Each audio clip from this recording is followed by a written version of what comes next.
Eh bien bonjour, c'est parti pour une suite de plusieurs vidéos pour apprendre à se perfectionner en tout cas sur le logiciel SketchUp avec ce petit meuble, un petit confiturier constitué d'un tiroir, d'une porte à panneaux et d'un chantonnement sur la partie basse. Alors ce petit meuble, c'est un meuble tout à fait pédagogique que je fais faire à mes élèves de terminale CAP, dans lequel ils voient donc tous les assemblages traditionnels tels que les tonneaux mortaises ici, très simple avec épaulement, en haut un enfourchement, nous avons ici un chantournement sur la partie basse, il n'y a pas de mouluration. Ce meuble est entièrement peint, il est fait pour être peint après, ce qui permet de gagner énormément de temps et se consacrer uniquement et exclusivement sur les usinages. Là on a une porte assemblée avec un panneau d'onglet, donc on va voir un peu plus en détail. Donc là je l'ai fait en chaîne par exemple, on voit ici c'est une porte à ravancement d'onglet. La moulure que j'ai utilisée ici c'est un quart de rond, mais ça pourrait très bien être une moulure contre-profilée, non contre-profilable, ce qui justifie justement les ravancements d'onglet ici. Voilà, donc et sur l'arrière, tout à fait pédagogique aussi, ça permet d'aborder le contre-profil avec un simple panneau de contreplaqué et puis une moulure à contre-profilable, voilà, à contre-profil. Les côtés, c'est du MDF de 3 à l'anglais de bâtarde. Là, le panneau arrière du MDF de 3, un petit rayon en bas en MDF de 3, de 12, pardon. Le fond de tiroir, c'est pareil, c'est un MDF. Le dessus, alors le dessus par contre je le fais en massif, ça permet d'aborder l'assemblage à l'embrevet à dents de scie, bon, sur ce petit exercice là, et surtout pour bien comprendre et de voir la fixation du dessus par rapport aux traverses avec des petites cales. Voilà ça, donc très pédagogique, hein. Ce petit meuble là qui peut très bien être mis comme table de chevet ou à l'entrée d'une maison. Là, il y a un petit chantournement. J'ai l'impression qu'il est un peu fort, le chantournement. C'est-à-dire que si je mets l'étagère à ce niveau-là, je pense qu'on va vers un petit trou. Donc, il faut que je revoie ce chantournement. Voilà. Allez, c'est parti. Alors, on va aller dans SketchUp. Et on va lui donner un nom. Celui-là, j'en ai plus besoin. Je vais commencer à faire un cadre. Alors, dans cette vidéo, je vais créer le cadre de façade. Sans les assemblages. Et on va faire le chantournement. Voilà, le montant il fait 45 par 22. Voilà, je le pousse vers le haut de 728. Et je crée le composant que j'appelle montant face. Voilà. Je vais en faire la copie à côté. Copie. Et là, je meuble une largeur de 460 moins 45, ça fait 415. Non. 415, entrée. Je vérifie. La largeur, 460. Voilà, très bien. Donc là maintenant je vais changer la face, je vais retourner la face le long de l'axe rouge, puisque cette face-là, elle est orientée à droite comme sa copine. Donc clic droit, retourner le long de l'axe rouge. Maintenant les faces se font, les mêmes faces sont symétriques. La traverse haute ici.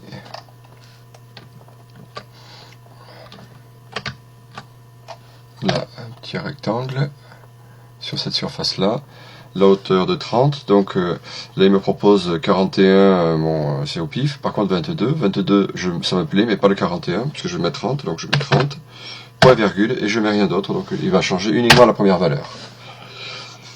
Maintenant je fais P au clavier pour pousser cette traverse, que j'arrête ici, triple clic, G au clavier pour créer le composant traverse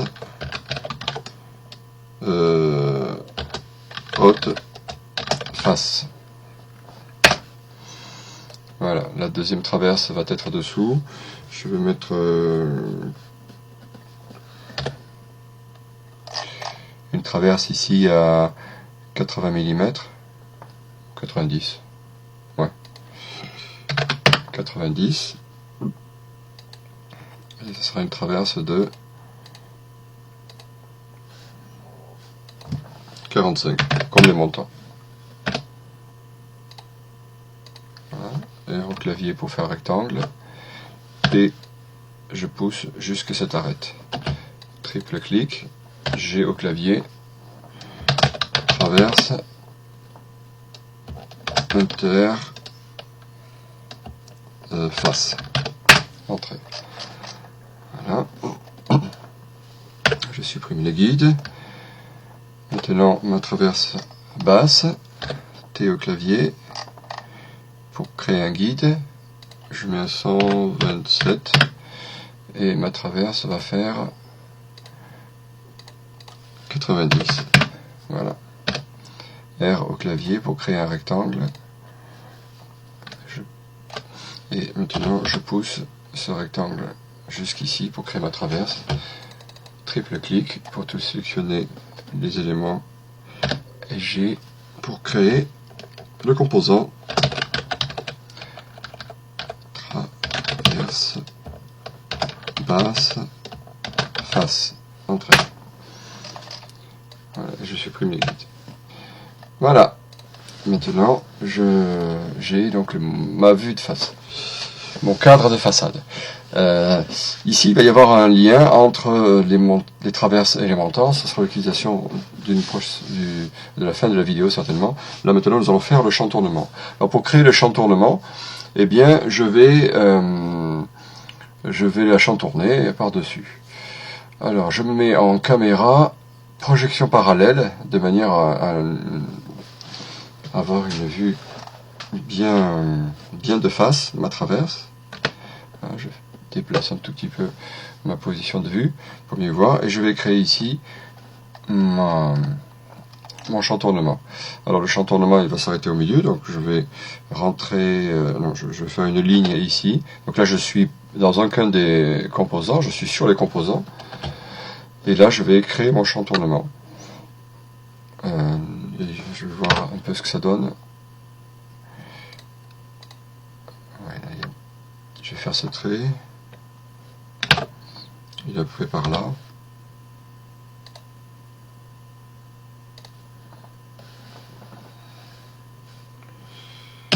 Voilà.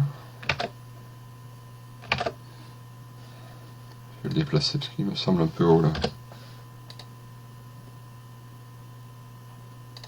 Là, il peut être pas mal. Après, je vais créer un arc de là à là.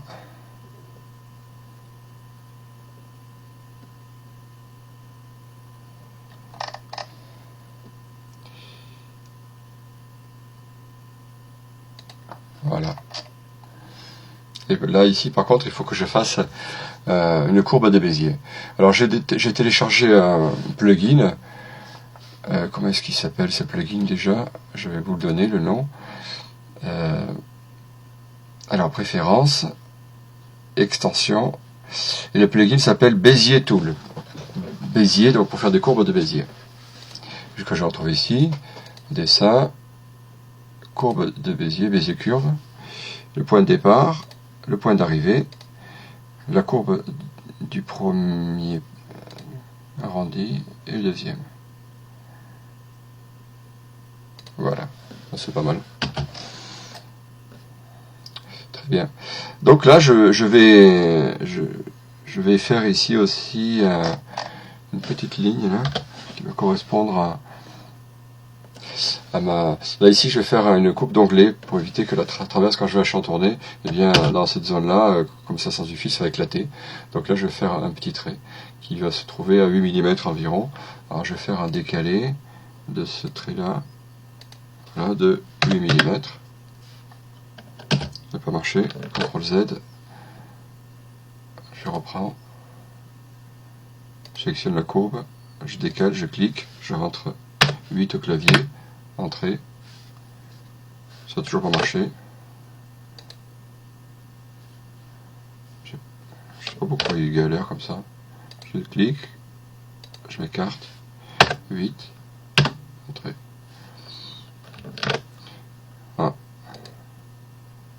Sélectionne 8. Alors ça fait, je n'ai rien fait là, j'ai juste déplacé et hop il s'arrête. crois que ça vient du fait que ça c'est une courbe de Bézier. 8 entrées, voilà. Avec les arcs, les traits, il n'y a pas de problème. Les courbes de Bézier, c'est souvent capricieux. Donc je fais une ligne entre ici et là. En général à 45 degrés, mais ça n'a pas une grande importance. Ce trait-là, je peux le supprimer. Celui-là aussi. Voilà. Cette traverse, ici, elle est complète, mais je vais en faire que la moitié. Et je vais couper tout ça. Donc là, par exemple, tous ces traits-là, je vais les prendre. Je fais un CTRL-C au clavier. CTRL-C, c'est un raccourci utilisé sur tous les logiciels. Et cette commande-là est bien pratique, surtout quand je rentre à l'intérieur des composants. Voilà, donc là, je rentre dans le composant du pied. Voilà, donc là, vous voyez, le tracé, là, il devient gris parce qu'il ne fait pas partie du composant. J'enfonce la touche U au clavier pour supprimer les autres composants et montrer que le composant sur lequel je vais travailler. Voilà. Alors je fais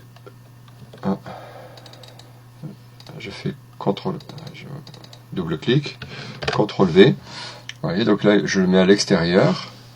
Je fais un déplacer M au clavier, j'accroche cette extrémité là et je viens m'accrocher pile ici. Voilà.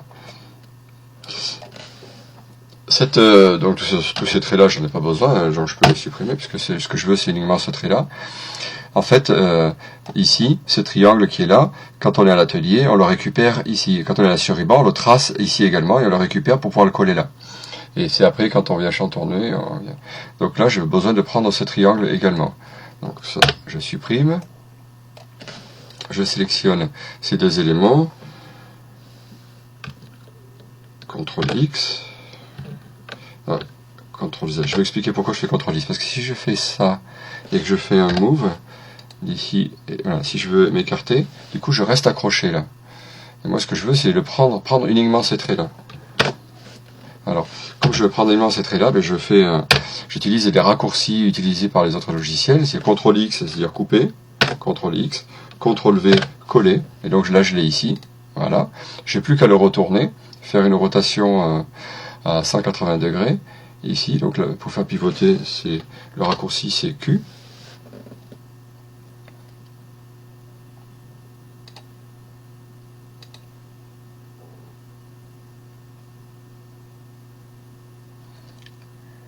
Voilà, je vais faire un retournement de 90 degrés.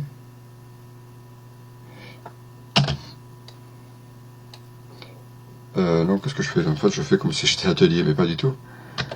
Voilà, ce triangle, il fait bien partie du meuble. Voilà. Oui, là, il faut que je fasse un triangle. Il faut que je le remplisse. Voilà. Et que je le pousse jusqu'à cette arête. Voilà. Et celui-là, par contre, je l'enlève.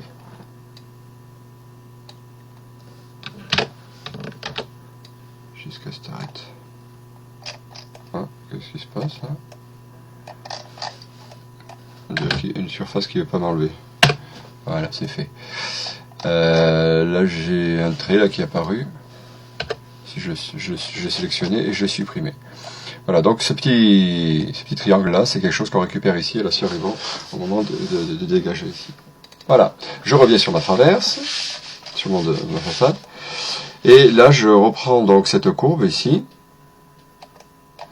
Il faut que je fasse une fenêtre de... Ah, je mets en vue de face. Voilà, je vais faire une fenêtre de droite à gauche, de gauche à droite, pardon.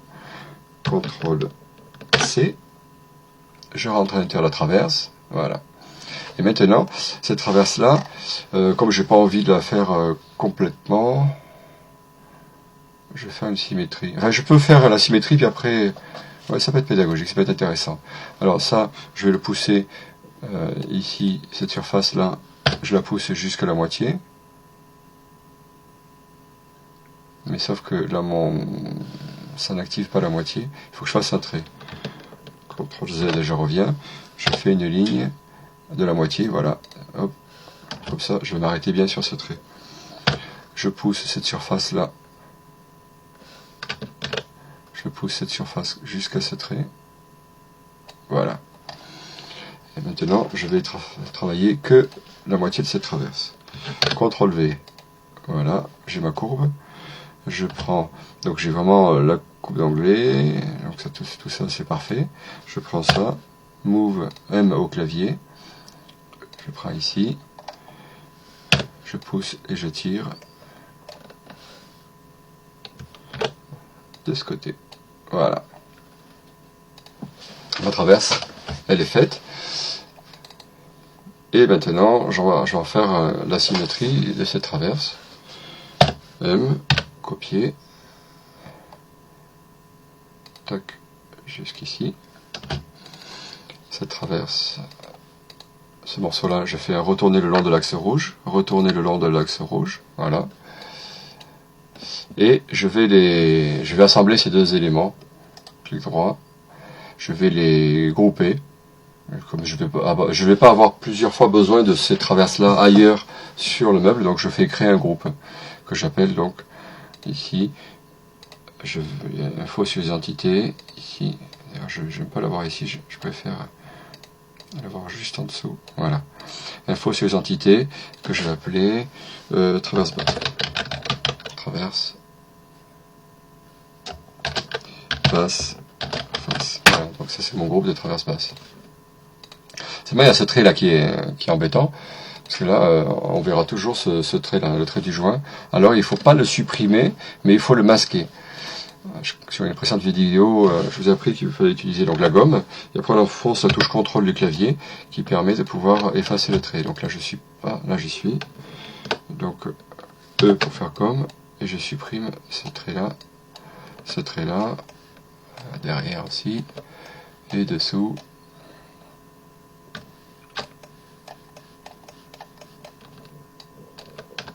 Voilà. Sur celui-là aussi. Au clavier.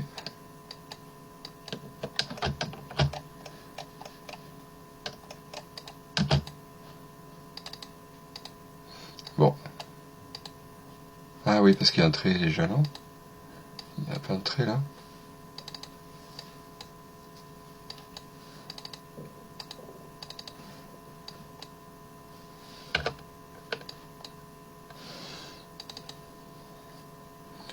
Voilà, donc je rentre dans mon composant et je prends toutes ces arêtes là, clic droit, masquer.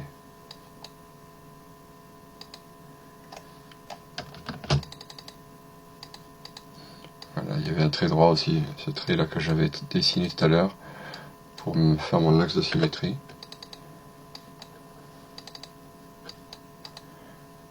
J'arrive pas à l'attraper, il n'est pas là, il n'est pas à ce niveau là. Là, il n'y est plus.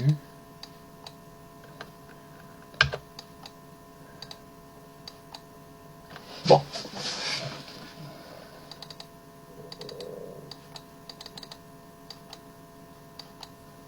Je sais pas où il est, à quel endroit il se trouve.